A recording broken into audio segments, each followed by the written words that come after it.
हिमालय दुनिया की सबसे ऊंची माउंटेन रेंज है जो भारत के नॉर्थ से ईस्ट की ओर 2400 किलोमीटर की लंबाई में फैला है।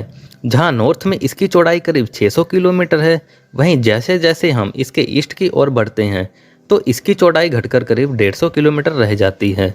हिमालय भारत को तिब्बत के पठार से अलग करता है। हिमालय का विस्तार इतना बड़ा है कि ये 7 देशों जैसे भारत, पाकिस्तान, अफगानिस्तान, नेपाल, भूटान, चीन और म्यांमार तक फैला हुआ है। वहीं भारत में ये 2 केंद्र शासित प्रदेशों जैसे लद्दाख और जम्मू कश्मीर और 11 राज्यों जैसे हिमाचल प्रदेश, उत्तराखंड, सिक्किम, पश्चिम बंगाल, मणिपुर, मेघालय, मिजोरम, नागालैंड, त्रिपुरा, असम और अरुणाचल प्रदेश तक फैला हुआ है। हिमालय संस्कृत के 2 शब्दों हिम और आलय से मिलकर बना है, जिसका मतलब होता है बर्फ का घर। ऐसा इसलिए क्योंकि इसका ज्यादातर भाग हमेशा बर्फ से ढका रहता है, जिसका कारण यह है कि हिमालय की ज्यादातर चोटियां हमेशा हिमरेखा के ऊपर पाई जाती हैं। हिमरेखा का मतलब है कि पहाड़ों की ऊंचाई की वो सीमा जिसके ऊपर के भाग हमेशा बर्फ से ढके रहते हैं। हिमालय रेंज इतना बड़ा है कि इसमें हजारों ग्लेशियर, नदियां, घाटियां और हजारों तरह की वनस्पतियां पाई जाती हैं। इतना ही नहीं, दुनिया की ज्यादातर ऊंची चोटियां इसी हिमालय में पाई जाती हैं। दुनिया की सबसे ऊंची चोटी माउंट एवरेस्ट भी इसी हिमालय में है।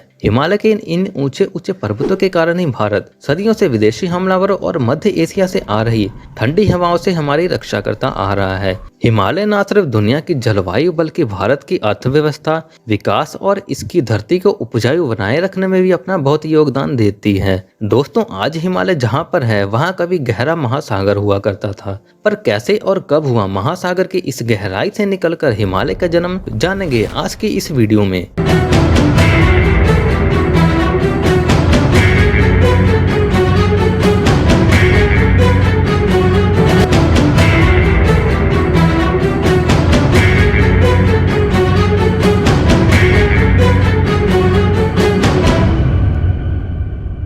हिमालय के निर्माण के बारे में जानने से पहले आपको महाद्वीपों के बारे में थोड़ा जानना होगा। इसे हम सिंपल तरीके से समझे तो महाद्वीप धरती पे मौजूद जमीन के बड़े बड़े टुकड़े हैं जिस पे हम रहते हैं। आज महाद्वीप 7 बड़े बड़े टुकड़ों में बंटा है, जिन्हें हम एशिया, अफ्रीका, यूरोप, उत्तरी अमेरिका, दक्षिणी अमेरिका, ऑस्ट्रेलिया और अंटार्कटिका के नाम से जानते हैं। आपको जानकर हैरानी होगी कि धरती के अंदर टेक्टोनिक प्लेट्स में होते हलचल के कारण महाद्वीप हमेशा अपनी जगह से सरकते रहते हैं, जिसे कॉन्टिनेंटल ड्रिफ्ट या महाद्वीपों का विस्थापन कहते हैं। लेकिन इनके सरकने की रफ्तार सिर्फ 1 से 2 सेंटीमीटर पर ईयर होती है। इतनी धीमी रफ्तार के कारण ही हमें इनका सरकना कभी महसूस नहीं होता। पर इसी सरकने की गति के कारण महाद्वीप आज भले ही एक दूसरे से अलग और हजारों किलोमीटर दूर हैं, पर आज से लगभग 250 करोड़ साल पहले सारे महाद्वीप के टुकड़े एक ही महाद्वीप या यूं कह ले कि एक ही जमीन का हिस्सा थे। इस बड़े महाद्वीप के टुकड़े को पैंजिया नाम दिया गया है, जो चारों ओर से पैंथलासा नाम के एक महासागर से घिरा था।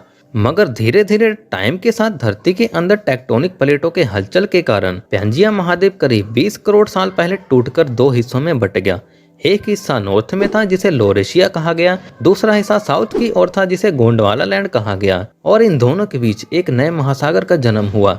धीरे धीरे करके ये दोनों महाद्वीप कई टुकड़ों में टूटने लगे। जहां लोरेशियन महाद्वीप से टूटकर एशिया और यूरोप जैसे महाद्वीप बने, तो वहीं गोंडवाना लैंड से टूटकर ऑस्ट्रेलिया, दक्षिणी अमेरिका, अंटार्कटिका और दक्षिणी अफ्रीका जैसे महाद्वीप बने। और इसी गोंडवाना लैंड का हिस्सा था इंडियन प्लेट। जब सारे महाद्वीप एक दूसरे से अलग हो रहे थे, तब भारतीय प्लेट भी 10 करोड़ साल पहले गोंडवाना लैंड से टूटकर 20 सेंटीमीटर पर ईयर की रफ्तार से यूरेशियन प्लेट की ओर बढ़ने लगी, और करोड़ों साल बाद करीब 6000 किलोमीटर की दूरी तय कर आखिरकार भारतीय प्लेट यूरेशिया महाद्वीप से जाकर टकरा गया। और इस टकराव से इतना दबाव पड़ा कि दोनों ओर की जमीन ऊपर उठने लगी, जिनसे आगे चलकर बड़े बड़े पर्वतों का निर्माण हुआ, जिसे आज हम हिमालय के नाम से जानते हैं। यहाँ ध्यान रखने वाली बात यह है कि पैंजिया महाद्वीप के टूटने से लेकर महाद्वीप के निर्माण में करोड़ों साल लगे।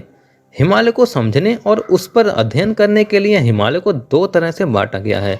एक तो नदियों के आधार पे इसका 4 प्रादेशिक भागों जैसे कश्मीर हिमालय, कुमायूं हिमालय, नेपाल हिमालय और असम हिमालय में बांटा गया है, और दूसरा इसे 4 पर्वतीय श्रेणियों जैसे ट्रांस हिमालय, महान हिमालय, मध्य हिमालय और शिवालिक हिमालय के आधार पर बांटा गया है। सबसे पहले आपको नहीं पता कि पर्वत श्रेणियां क्या हैं, तो इसे सिंपल तरीके से समझे तो जब कई पर्वत एक दूसरे से सटे एक ही लाइन में लगे हों तो उसे पर्वत श्रेणियां या पर्वत श्रृंखला कहा जाता है। शुरू करते हैं हिमालय की पहली पर्वत श्रेणी ट्रांस हिमालय से, जो हिमालय का सबसे ऊपरी भाग है। ट्रांस हिमालय के अपने खुद के 4 भाग हैं जिसकी हम बात आगे करेंगे। यूरेशियन प्लेट से टकराने के बाद सबसे पहले हिमालय का निर्माण इसी भाग से बनना शुरू हुआ, इसीलिए ट्रांस हिमालय को हिमालय का सबसे पुराना भाग माना जाता है। ट्रांस हिमालय को तैथिज हिमालय भी कहते हैं क्योंकि इसका निर्माण तैथिज महासागर के कचरों जैसे कंकड़, बजरी, गाद आदि से हुआ था। इसका ज्यादातर भाग तिब्बत में है। ट्रांस हिमालय की ऊंचाई की बात करें तो इसकी एवरेज ऊंचाई करीब 6000 मीटर है। इतनी ऊंचाई होने के कारण यहाँ का तापमान काफी कम होता है, जिस कारण यहाँ साल भर बर्फबारी होती रहती है। यही कारण है कि ट्रांस हिमालय पर कोई भी जीव जंतु या किसी भी तरह की वनस्पतियां नहीं पाई जाती। जैसा कि अभी आपको बताया कि ट्रांस हिमालय के अपने खुद के 4 पर्वतीय भाग हैं, जैसे काराकोरम पर्वत श्रेणी, लद्दाख पर्वत श्रेणी, जास्कर पर्वत श्रेणी और कैलाश पर्वत श्रेणी। काराकोरम श्रेणी की बात करें तो इसका विस्तार पाकिस्तान, भारत और चीन तक पाया जाता है। इसमें 8611 मीटर के साथ K2 काराकोरम के साथ दुनिया की दूसरी सबसे ऊंची चोटी है। काराकोरम में हिस्पर, ब्याफो, बाल्टरो और सियाचिन जैसे कुछ इंपोर्टेंट ग्लेशियर भी पाए जाते हैं। ट्रांस हिमालय का दूसरा भाग है लद्दाख पर्वत श्रेणी। यहाँ का इन्वायरमेंट काफी ठंडा है, जिस कारण यहाँ वनस्पतियां ना के बराबर पाई जाती हैं। लद्दाख श्रेणी की सबसे ऊंची चोटी की बात करें तो माउंट राकापोशी 7788 मीटर के साथ लद्दाख श्रेणी की सबसे ऊंची चोटी है। ट्रांस हिमालय का तीसरा भाग है जास्कर पर्वत श्रेणी। जास्कर पर्वत श्रेणी लद्दाख के साउथ और महान हिमालय के नॉर्थ में है। इसकी एवरेज ऊंचाई करीब 6000 मीटर है। ट्रांस हिमालय का चौथा भाग है कैलाश पर्वत श्रेणी। इसके वेस्ट में कैलाश मानसरोवर और साउथ में राक्षस ताल नाम की 2 झीलें हैं। इसी श्रेणी के सबसे उत्तरी पर्वत चोटी का नाम कैलाश है, जो दिखने में एक बड़े शिवलिंग की तरह लगती है, इसलिए हिंदू धर्म में इसे काफी पवित्र स्थान माना जाता है। इस पर्वत चोटी की ऊंचाई 6638 मीटर है। कैलाश पर्वत श्रेणी से सिंधु, सतलुज, ब्रह्मपुत्र जैसी नदियों का जन्म होता है। ये थे ट्रांस हिमालय और उसके अपने खुद के 4 भाग। अब बात करते हैं हिमालय की दूसरे पर्वत श्रेणी की, जिसे महान हिमालय, ग्रेट हिमालय या मुख्य हिमालय के नाम से जानते हैं। इसका विस्तार नंगा पर्वत से शुरू होकर अरुणाचल प्रदेश के नामचा बर्मा पर्वत तक 2400 किलोमीटर की लंबाई में है। इसकी चौड़ाई करीब 400 से 150 किलोमीटर है। ये पर्वत श्रेणी सिर्फ हिमालय ही नहीं बल्कि पूरी दुनिया की सबसे ऊंची पर्वत श्रेणी है। इसकी एवरेज ऊंचाई करीब 6100 मीटर से लेकर 8000 मीटर तक है। यही कारण है कि दुनिया का सबसे ऊंचा पर्वत माउंट एवरेस्ट भी इसी महान हिमालय में है। माउंट एवरेस्ट के अलावा भी महान हिमालय में कई ऐसे पर्वत हैं जिनकी ऊंचाई करीब 8000 मीटर से ज्यादा है, जैसे नंगा पर्वत 8126 मीटर, मध्य हिमालय में अन्नपूर्णा पर्वत 8000 मीटर, कंचनजंगा 8586 मीटर। महान हिमालय की इतनी ऊंचाई में होने के कारण इसके ज्यादातर भाग हमेशा बर्फ से ढके रहते हैं। हिमालय पर्वत श्रेणी का तीसरा भाग है लघु हिमालय। इसे मध्य हिमालय भी कहते हैं क्योंकि ये हिमालय के सबसे बीच वाले भाग में है। मध्य हिमालय सिंधु नदी से लेकर पूर्व में भूटान तक करीब 2400 किलोमीटर की लंबाई में फैला है। इसकी एवरेज ऊंचाई करीब 3000 मीटर है और चौड़ाई करीब 80 किलोमीटर है। मध्य हिमालय कई पर्वत श्रेणियों में बटा है, जैसे पीर पंजाल श्रेणी जो जम्मू कश्मीर राज्य में है। दूसरी है धौलाधार पर्वत श्रेणी जो हिमाचल प्रदेश में है। तीसरी मसूरी पर्वत श्रेणी और चौथी नाग टिब्बत श्रेणी, ये दोनों ही उत्तराखंड में है। पांचवी महाभारत श्रेणी जो कि नेपाल में है। महान हिमालय और मध्य हिमालय के बीच 2 बड़ी खुली घाटियां पाई जाती हैं, जैसे पश्चिम में कश्मीर की घाटी और पूर्व में काठमांडू घाटी। इस हिमालय के पर्वतीय ढालों में कई छोटे छोटे घास के मैदान भी पाए जाते हैं। इन घास के मैदान को अलग अलग जगहों पे अलग अलग नाम से जानते हैं, जैसे कश्मीर में इन घास के मैदान को मर्ग कहा जाता है। कश्मीर के 2 सबसे फेमस घास के मैदान को सोनमर्ग और गुलमर्ग नाम दिया गया है। वहीं उत्तराखंड में इन घास के मैदान को बुग्याल के नाम से जानते हैं। यहाँ के कुछ फेमस घास के मैदान पवाली कंठा, चोपता और हर की दून है। क्योंकि इसकी ऊंचाई काफी कम है, इसलिए मध्य हिमालय के सभी भागों में घूमने के लिए यहाँ जैसे सबसे अच्छा माना जाता है, जिस कारण यहाँ शिमला, मनाली, डलहौजी, मसूरी, रानीखेत, नैनीताल जैसे कई प्रसिद्ध पर्यटन स्थल हैं। शिवालिक हिमालय हिमालय की चौथी श्रेणी है। यह हिमालय का सबसे निचला और आखिरी भाग है। शिवालिक हिमालय का निर्माण हिमालय के सभी भाग के निर्माण के बाद हुआ। यही कारण है कि यह हिमालय का सबसे नया भाग है। शिवालिक हिमालय की लंबाई 2400 किलोमीटर और चौड़ाई 50 किलोमीटर से लेकर 15 किलोमीटर है। इसकी एवरेज ऊंचाई 600 से 1500 मीटर है। शिवालिक हिमालय की सबसे ऊंची चोटी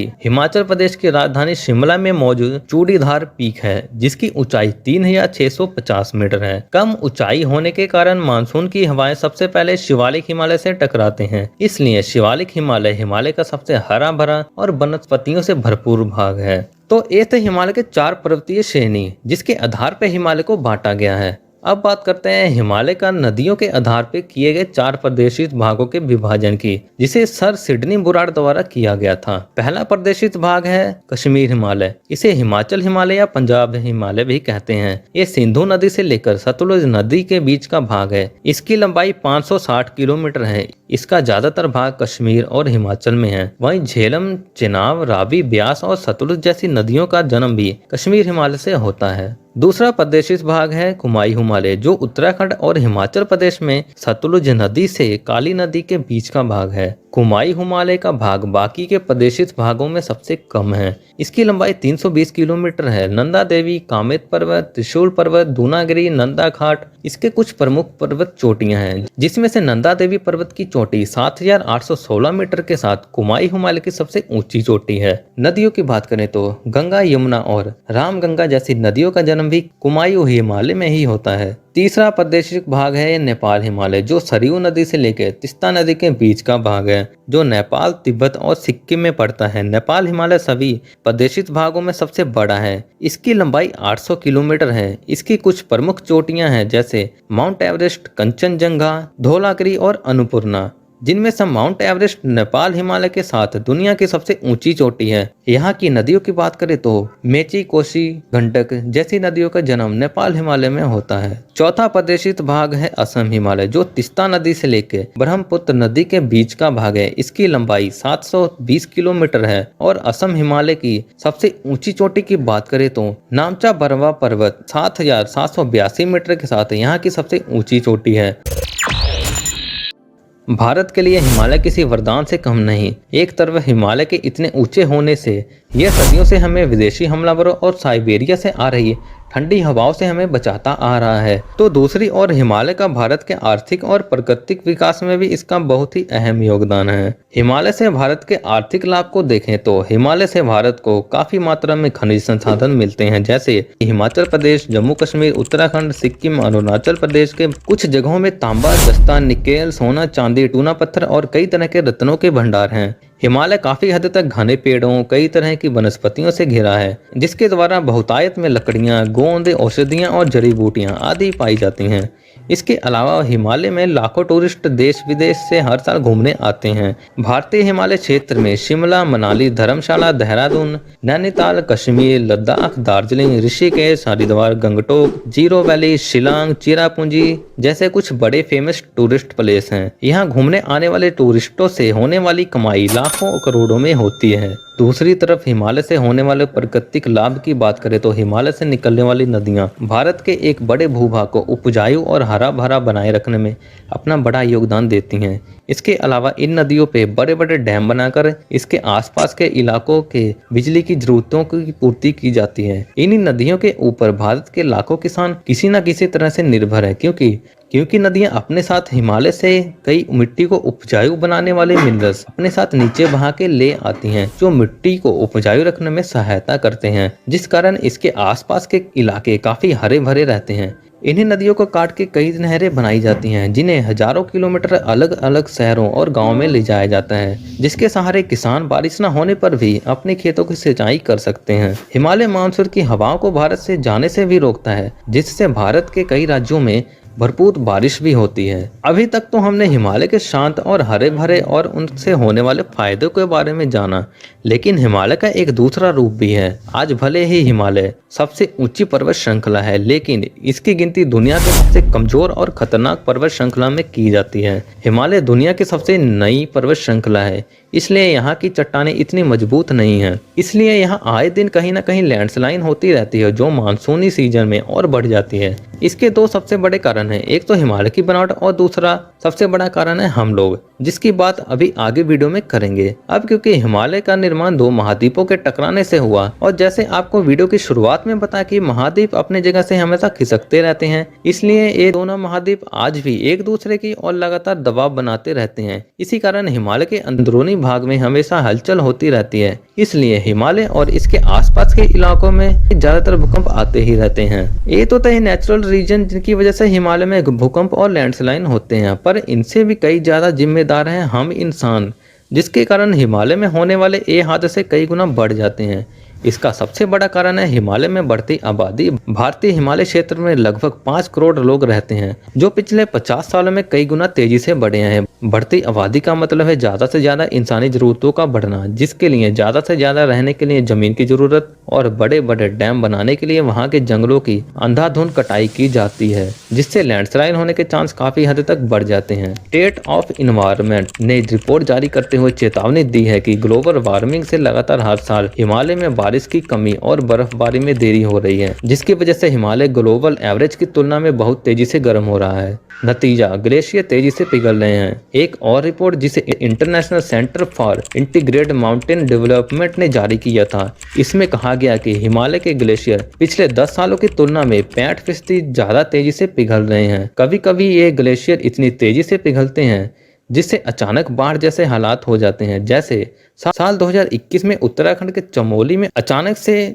बड़े ग्लेशियर के टूटने से वहां सैलाब आ गया, जिसकी चपेट में आने से कई लोगों ने अपनी जान गंवा दी। बढ़ती आबादी, शहरीकरण, अपने लालच और जरूरतों को पूरा करने में हद से ज्यादा जंगलों की कटाई, सड़कों और सुरंग बनाने के लिए पहाड़ों में किए जाने वाले विस्फोटों, खनिज पदार्थों के लिए होती खुदाई के कारण कई जगहों पर हिमालय की जमीन नीचे की ओर धंस रही है। इसका सबसे बड़ा एग्जाम्पल है जोशीमठ, जहाँ रहने वाले कई लोगों के घरों में दरारें पड़ गई तो कुछ के घर नीचे की ओर धंस गए, सड़कों में गड्ढे हो गए। वहाँ रहने वाले लोग हर पल इसी खौफ में जीते हैं कि पता नहीं कब कौन सी जमीन या घर जमीन अपने अंदर संभाले। अब सवाल है कि क्या इन हादसों को रोका नहीं जा सकता? तो नहीं, इन हादसों को 100% रोकना तो इम्पॉसिबल है, क्योंकि नेचुरल तरीके से होने वाले इन हादसों पर हम अपना कंट्रोल नहीं पा सकते, लेकिन हम इंसानों के कारण होने वाले इन हादसों को कम जरूर किया जा सकता है। जैसे जंगलों की कम से कम कटाई, सड़कों के जाल को कम करना, बढ़ती आबादी और शहरीकरण पे कंट्रोल और ड्रिलिंग आदि खुदाई को कम करके हम इन हादसों को काफी हद तक कम कर सकते हैं।